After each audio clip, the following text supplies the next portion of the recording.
অবশেষে ১৬ই ডিসেম্বরের পর সকল আনঅফিসিয়ালি স্মার্টফোন বন্ধ হতে যাচ্ছে।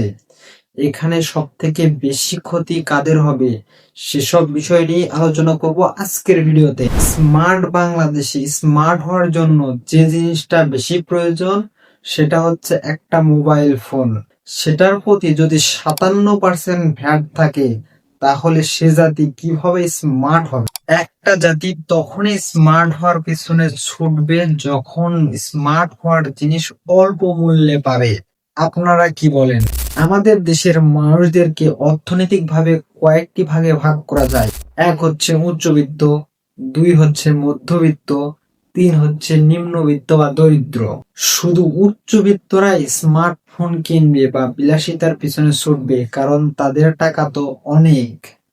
আর বাকি সবাই কি বলবে জানেন? গরিব মানুষের খবর বুক ঢাকতে গেলে উটকি দেখা যায়। আর এ বিষয় নিয়ে আমরা যদি প্রতিবাদ না করি, একটা কথা আছে, যায় দিন ভালো আসে দিন খারাপ।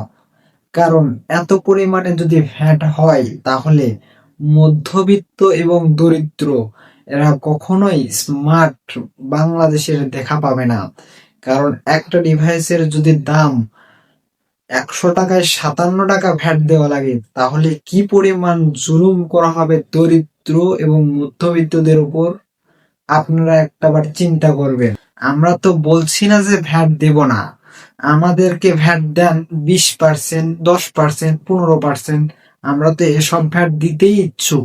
সরকার যদি এটা করে তাহলে আমাদের দরিদ্র এবং মধ্যবিত্তদের উপর বোঝা চাপিয়ে দেওয়া হবে। আমাদের দেশ থেকে যতগুলো প্রবাসী গিয়েছে সবাই কিন্তু দরিদ্র ঘরের সন্তান। তারা কখনোই চাইবে না যে এর পিছনে বিলাসিতা করি বা একটা স্মার্টফোন পরিবারকে দিয়ে এত টাকা ভ্যাট দিয়ে আমরা বিলাসিতা করি। অবশ্যই আপনার মতামত কমেন্ট বক্সে জানাবেন। আমার মতামত ভিডিওতে জানালাম। সো আজকের ভিডিও পর্যন্তই, দেখা হচ্ছে নতুন কোনো ভিডিওতে।